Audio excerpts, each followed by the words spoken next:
کیا کرنا چاہیے؟ میں پی ایچ ڈی ہوں میڈیسن میں، لیکن میں نے کبھی کسی کو میڈیسن ریکمینڈ نہیں کرتا۔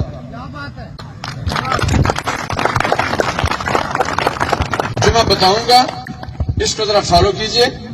جن لوگوں کے پاس اپنے موبائل ہیں وہ بے شک یہ جو میرا کلپ ہے، یہ جو میرا جو پوز ہے اور جو کرنے جا رہا ہوں، اس کو بے شک اپنی کیمرے کی نگاہوں سے محفوظ کر لیجیے گا۔ آپ ہیں، گراؤنڈ میں ہیں، سڑک پہ ہیں، گاڑی چلا رہے ہیں یا کہیں بھی جا رہے ہیں، تو جب آپ کو محسوس ہو، دیکھیں کہ میرے اس سینے میں درد اٹھ رہا ہے اور پھر میرے کندھوں پہ وزن جا رہا ہے اور سانس میں دشواری شروع ہو گئی ہے اور زیادہ برڈن میری لیفٹ بازو میں چلا گیا ہے اور آپ کو محسوس ہو رہا ہے کہ میری جان بلب ہے، نکلنے والی ہے، تو آپ کو سمجھ جانا چاہیے کہ یہ ایک ہارٹ اٹیک ہے۔ تو how you can escape from that, آپ اس پوزیشن سے کیسے نکل سکتے ہیں؟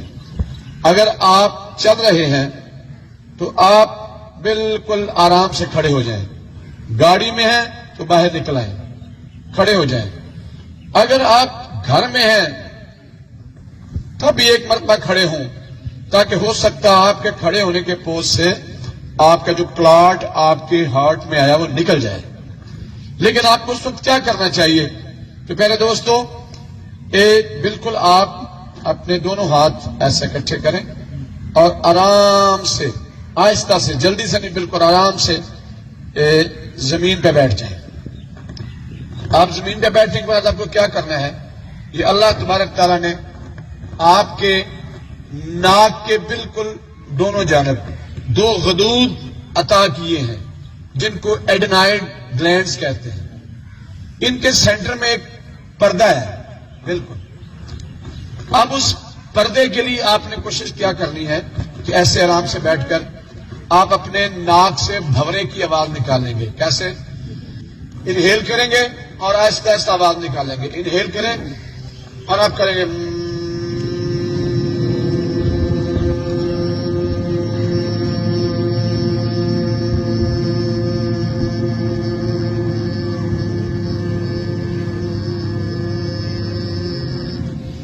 جتنی آپ آواز نکالیں گے،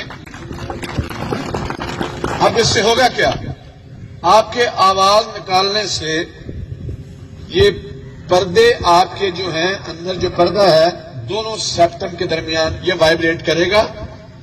جب یہ وائبریٹ کرے گا تو اس کی وائبریشن کے نتیجے میں آپ کی باڈی میں نائٹرک آکسائڈ بنے گی، اور آپ جانتے ہیں نائٹرک آکسائڈ باڈی میں جب بنتی ہے تو آپ کے کلاٹ کو، جہاں بھی کلاٹ آئے گا، برین میں آئے یا آپ کی کسی بھی ہارٹ میں آئے، جب یہ بنیں گے نائٹرک آکسائڈ تو وہ کلاٹ ڈیزالو ہو جائے گا اور آپ کا ہارٹ اٹیک بالکل آہستہ آہستہ ختم ہو جائے گا اور آپ کی